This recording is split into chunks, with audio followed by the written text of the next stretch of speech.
Hello guys, welcome to the channel. Please subscribe the channel.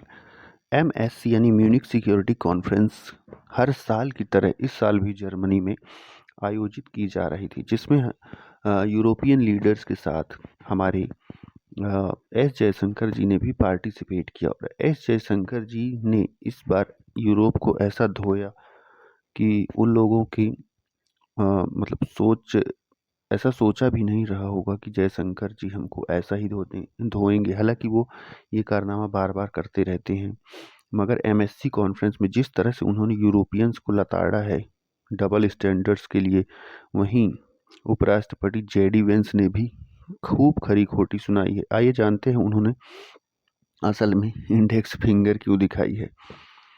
Germany के Munich में MSc conference चल रही थी। उसके बीच में जब ये जवाब तलब किए जा रहे थे, जयशंकर जी और अन्य डिप्लोमेट्स बैठे थे, उनसे जवाब पूछ रहे थे कि डेमोक्रेसी के बारे में, कि डेमोक्रेसी को क्या खतरा है देश में।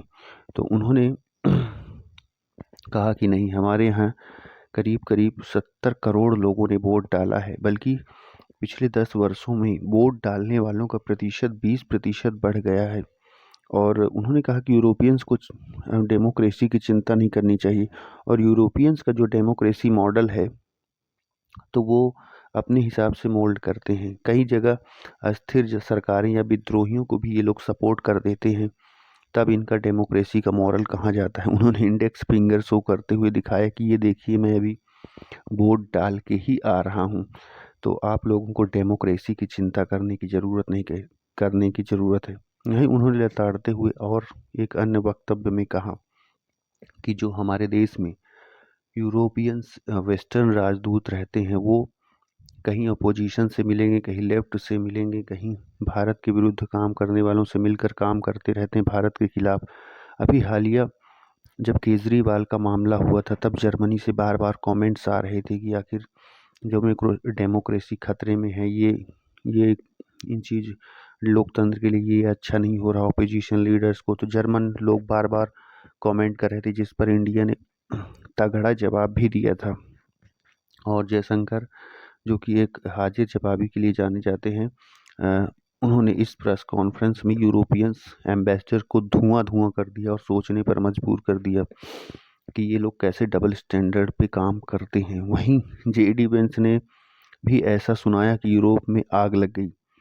जर्मन के फॉरेन मिनिस्टर ने तुरंत ही विरोध भी दर्ज करवाया। उन्होंने कहा कि हम आपके देश और यूरोप की ग्रेटा थनबर्ग, आपको पता ही होगा, ये इन्वायरमेंट एक्टिविस्ट थी ग्रेटा थुनबर्ग। उन्होंने लगातार अमेरिका के खिलाफ रिमार्क देती रहती थी। तो उन्होंने कहा कि जब हम इसको 10 साल से झेलते आ रहे हैं, तो आप लोग एलोन मस्क को कम से कम कुछ दिन तो झेल ही सकते हैं। उन्होंने यूरोप के मजे भी लिए और माइग्रेशन पर खरी खोटी सुना डाली, और रेडिकल इस्लामिस्ट पर भी उन्होंने खरी खोटी सुनाई।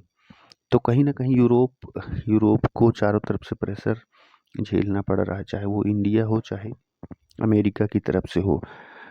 तो अब देखना होगा कि मुझे ऐसा लगता है कि फ्रांस प्रेसिडेंट अब एक निश्चित रूप से यूरोप एक नया अपना डिफेंस का नाटो की जगह कुछ अलग वो करेगा।